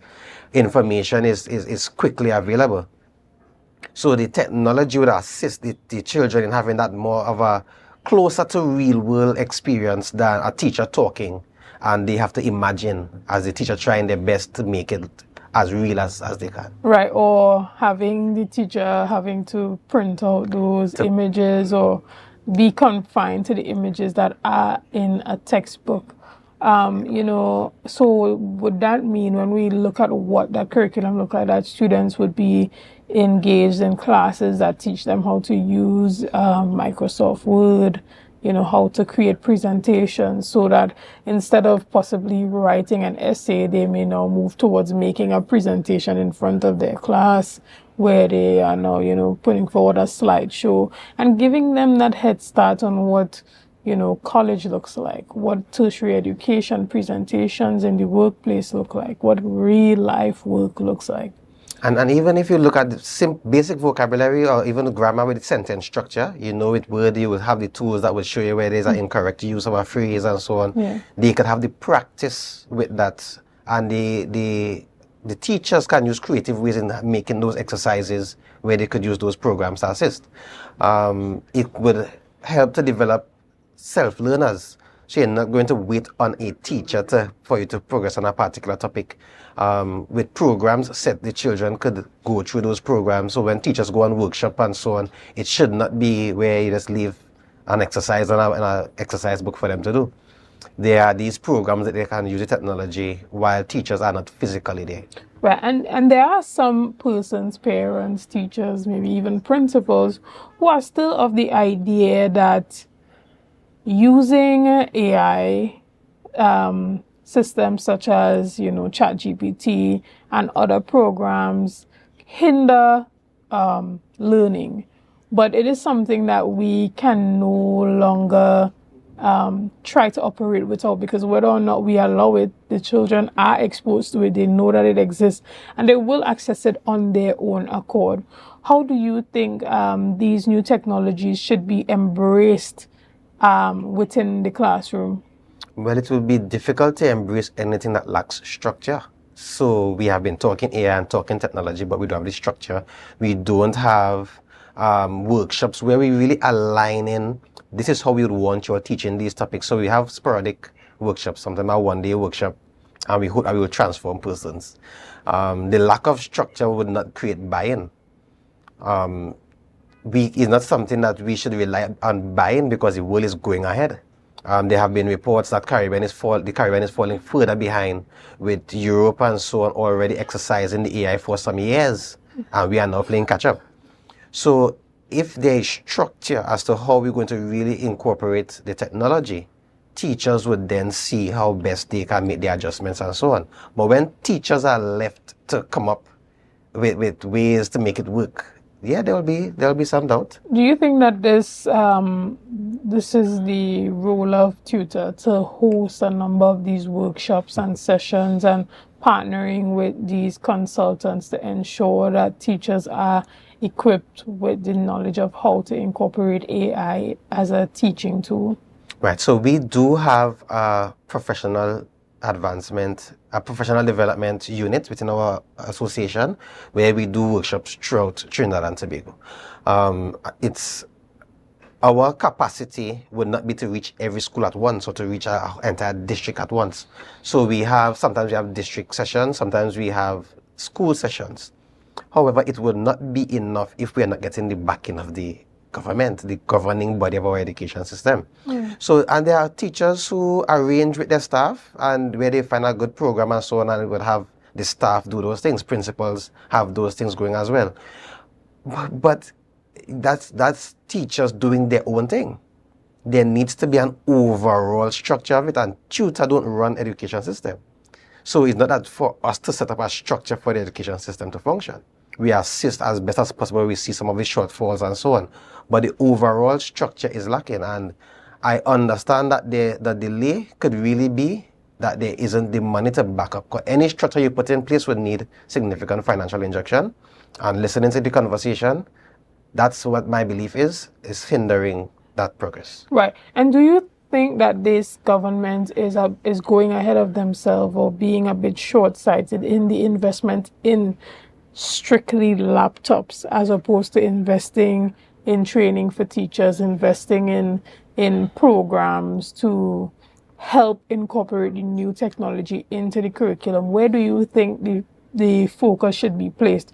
Or do you think that getting the laptop is just step one and the rest will follow? I hold a firm belief that the quality of politics in Trinidad and Tobago hinders development. Setting programs in place and building does not give a politician a good look because they have a 4 or 5 year period to impress the people. So giving out laptops is something tangible that they can see they did for the education system. The use of it, we would figure it out, but they would be able to say to the population, we gave laptops or we gave this.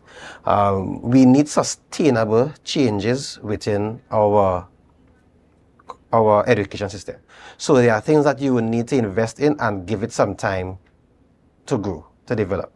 We are not getting that for several years. I mean, for decades, we have become sustainable politicians.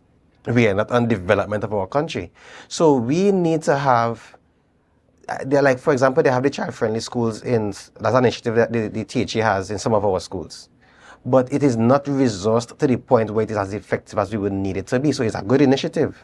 But because there are so many other things that they are sporadically doing, we do not have that resource injection in a way where we are getting success from it. So there are things that they will do for public eye. I do not see just throwing laptops out there would make the technology incorporation a successful one, but it's something that they will be able to label. Understood. We're going to take a quick break right here and we'll be back as we have more on this conversation as it pertains to the new school term with the tutor representative and Tobago officer, Braden Roberts. See you soon. It's a brand new morning, rise up. I beat and roll, all day we beat and roll. All day I beat and roll, all day we beat and roll. When the spirit hit me, I beat and roll. When the spirit hit me, I beat and roll. What to do? Let me see how stick you could get. See how stick you could get. Let me see how stick you could. See how stick you could. See how stick you could get. Let me see how stick you could get. See how stick you could get. Let me see how stick you could. See how stick you could. See how stick you could get. Wet me down, wet me down, wet me down, wet me down, wet me down, wet me down. Right now I overeat it. Wet me down, wet me down, wet me down, wet me down, wet me down, wet me down. Right now I over. I send in a big, big, big, big dirty bun for you. Better than them. And I have a big, big, big, big dirty plan for you. So you better don't run, don't run, don't run. Come back on me, say don't run, don't run, don't run. Good morning, Bacchanal. How do you do? It's very critical. Talk to you, but it's a long, long, long, long road. I'm going down, and I need some vibes in my life. I stay strong. Bless me with Juve. Are you in a dispute with a registered investment service provider of the TTSEC? Or maybe you're the victim of an investment scam? You can lodge a complaint or submit an anonymous tip to the Trinidad and Tobago Securities and Exchange Commission. Download our Investor Protection app or go to ttsec.org.tt to access our complaint form or submit an anonymous tip. Write a clear summary of your complaint. Submit copies of supporting documents along with the originals for verification. Provide a copy of the feedback received from the entity regarding your complaint.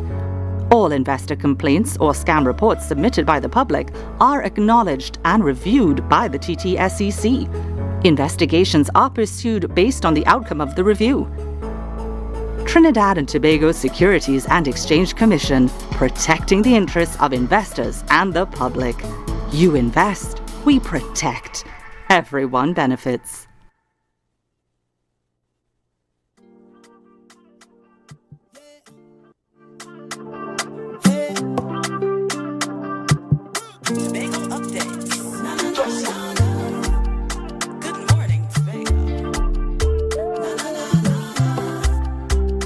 And welcome back to Good Morning Tobago right here on Tobago Updates, guys. We continue our conversations this morning, and it's a new school term on the horizon, and many parents are happy to have the kids go back out to school. Some are a bit sad, you know, but mostly happy. I hear the parents talking about the fact that when the kids are home, they eat more than anything else, right? There's the distribution of school grants for book supplies and stuff from the central government that's currently being distributed, prioritizing persons that are low income, disability, and on social assistance. This also is alongside the social support given by the Student Support Unit at the Tobago House of Assembly.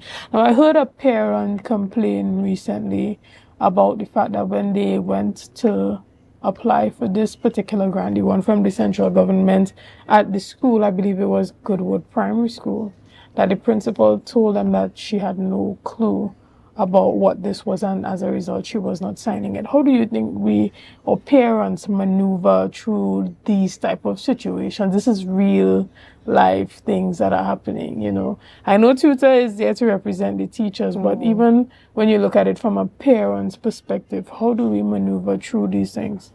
Right, so there is an education system, and it does not start and stop with a principal. So if that submission comes from a principal, the division should be made aware of, and the school supervisor should intervene. So I've not heard of that complaint at all.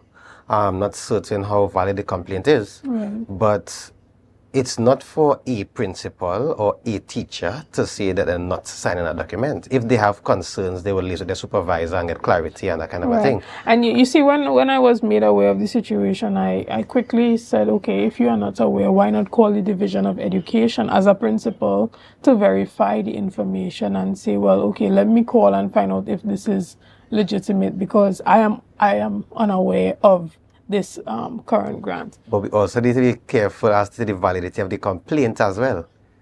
Because there are persons, especially parents I may meet in the grocery, they will complain to me about things, but they would say things to get my interest. But when you do the investigation, it's not the case at all. So we need to also check that, because I don't see that a principal, something as significant as grants and so on, to just shut down. I'm not saying it's not possible, but there are other persons within the education system higher above. You could go to even the secretary, you can reach out to the administrator if you have concerns, and not necessarily just come out complaining and putting these allegations out there. Right. And I think that is this important for parents when they do have these type of concerns to just go straight to the Division of Education and pursue the complaints there. But it's a serious thing, because we have a number of parents who are unable to meet the financial obligation of sending multiple children back out to school. And we see that a number of persons, private entities, politicians, having those, those book drives to help parents. You know, sometimes it's the people who we least expect that need the assistance as well. Do you think that there are situations where there are teachers who also need assistance with preparing for going back out to school? Well, definitely there will be need for teachers to get their assistance. However, we at this level, we will negotiate or demand in circumstances where the teachers would have earned the outstanding increments and the gratuity and those things. We do those things.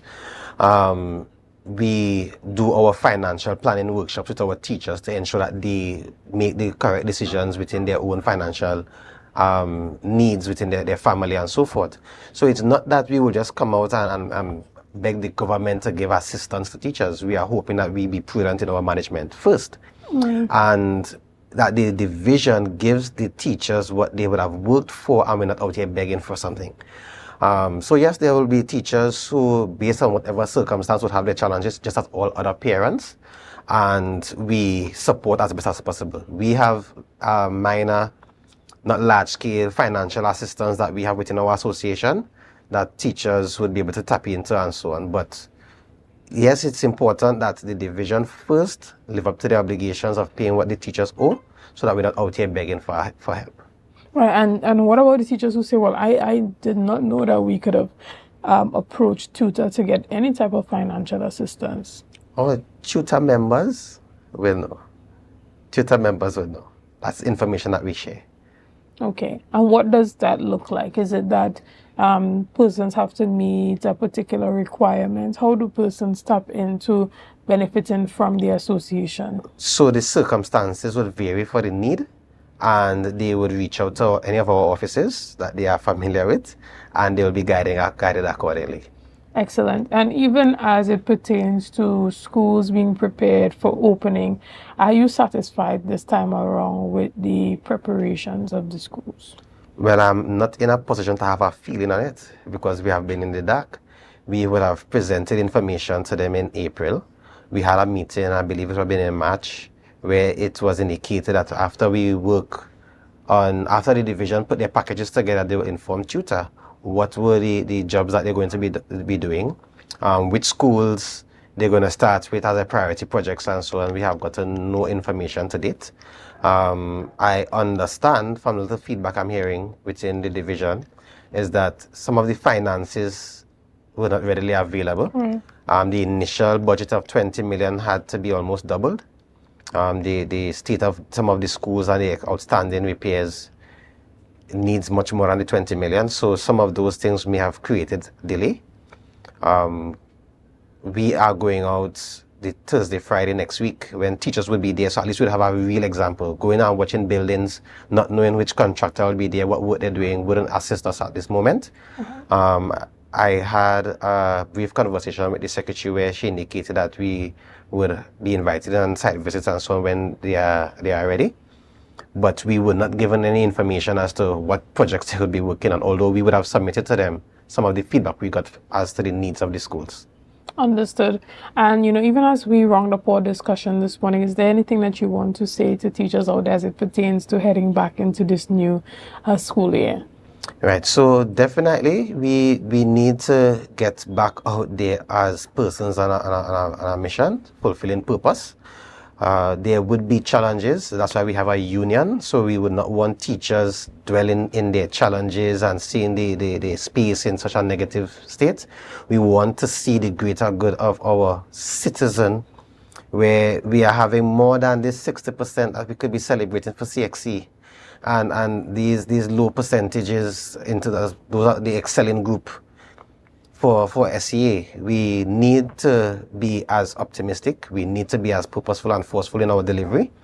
We're going to continue as the association fighting for the necessary resources and the structure to be in place so that we can make the necessary changes. But the mindset has to be one of purpose and fulfilling purpose while we work for betterment. Understood. Well, I want to thank you so much for being here to represent tutor this morning and to be the voice of the teachers. Guys, unfortunately, this is where our conversation comes to an end this morning. But we want to thank you for being with us. Thank you for your likes, your shares, and your comments, and all that you have been doing and continue to do to make Tobago Updates the #1 broadcaster here on the island of Tobago. Again, I am your host, Chanel Felix, and have a great day.